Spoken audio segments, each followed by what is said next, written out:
लेकिन इस गांव में छिपे थे कुछ ऐसे भयानक रहस्य जिन्होंने उस सदी में निवास करने वाले साहसी लोगों के दिल में भी एक खौफ पैदा कर रखा था।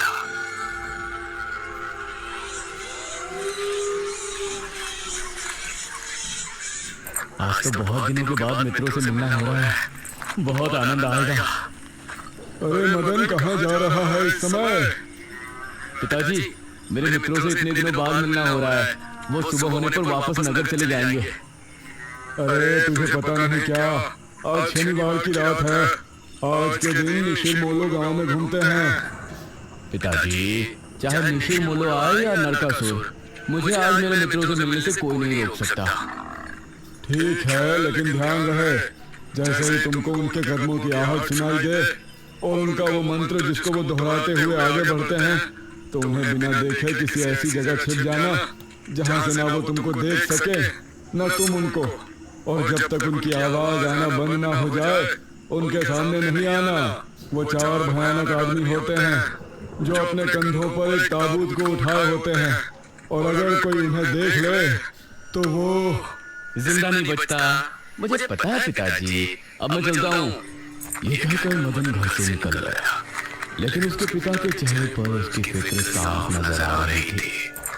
निशिर मोलो आ जाएंगे और साथ ले जाएंगे। ऐसा लगता है कि हमारे गांव के लोग अभी भी दूसरी सदी में जी रहे हैं। वो तेज तेज कदमों के साथ आगे बढ़ रहा था।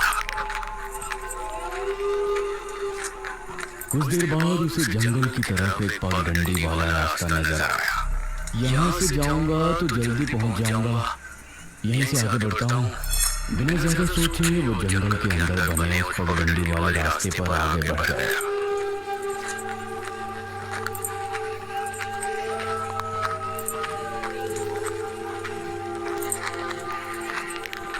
आज तो बहुत मजा आने वाला है, मिलकर खूब मदिरा पान भी करेंगे।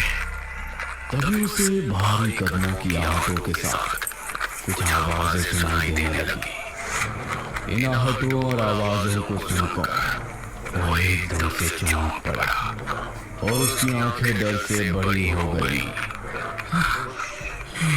भगवान! वो जल्दी से झाड़ियों की तरफ भागा और उनमें छिपकर बैठ गया। वो झाड़ियों की ऊंट में बैठा लंबी लंबी सांस ले रहा था। वो आवाजें और ज्यादा साफ होने लगी थी। उसे यकीन था कि अब वो लोग उसके करीब ही आ रहे हैं। उसने धीरे धीरे चढ़कर अपनी एक आंख से उनको देखा और वो हैरान रह गया।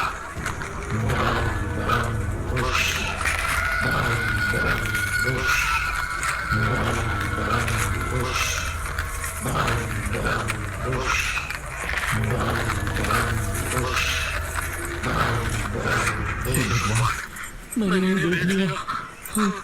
मदन पूरी तरह से झाड़ियों में छिप गया और कुछ देर अपनी सांस तक रोके वहां छिपा रहा।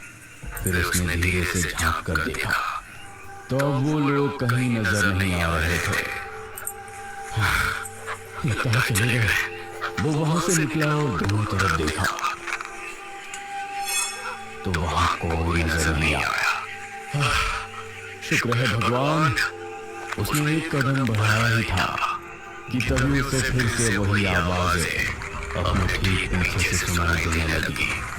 उसने एक झटके से पलट कर देखा तो वो चारों ताबूत वाले शख्स ठीक उसके पीछे खड़े थे।